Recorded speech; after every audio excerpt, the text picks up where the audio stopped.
Friends, welcome to our channel. మన భారత్‌ని హిందుస్థాన్ అని కూడా పిలుస్తారన్న విషయం అందరికీ తెలిసిందేగా. అయితే ఆ పేరుకు తగ్గట్టే ఇక్కడ ఎంతో మంది ప్రజలు హిందువులుగా ఉండి, హిందూ దేవుళ్ళని మరియు దేవతలను ఎంతగానో పూజిస్తూ ఉంటారు. అంతేకాదు భారత్ అనేది అద్భుతమైన ఆచార సాంప్రదాయాలకు పుట్టినిల్లు అని కూడా చెప్తారు. అందుకే వాటిని ప్రతిబింబించేలా ఇక్కడ ప్రతి రాష్ట్రంలో కూడా కొన్ని వేల కొద్ది దేవాలయాలు కనిపిస్తూ ఉంటాయి. అయితే మన భారత్‌లోనే ఎక్కువగా దేవాలయాలు ఉన్న రాష్ట్రం ఏంటి? అలాగే అక్కడ ఎన్ని దేవాలయాలు ఉన్నాయన్నది మీకు తెలుసా?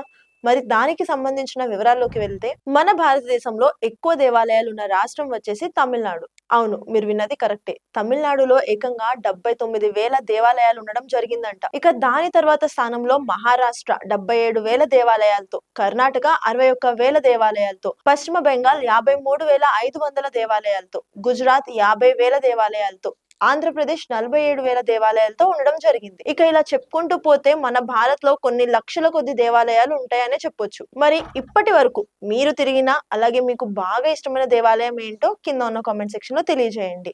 అలాగే ఈ ఇన్ఫర్మేషన్ గనుక మీకు నచ్చినట్లయితే వీడియోని లైక్ చేయండి. మరిన్ని ఇలాంటి ఆసక్తికరమైన విషయాలు తెలుసుకోవడానికి మా ఛానల్‌ని సబ్స్క్రైబ్ చేయడం మాత్రం మర్చిపోకండి. Thanks for watching.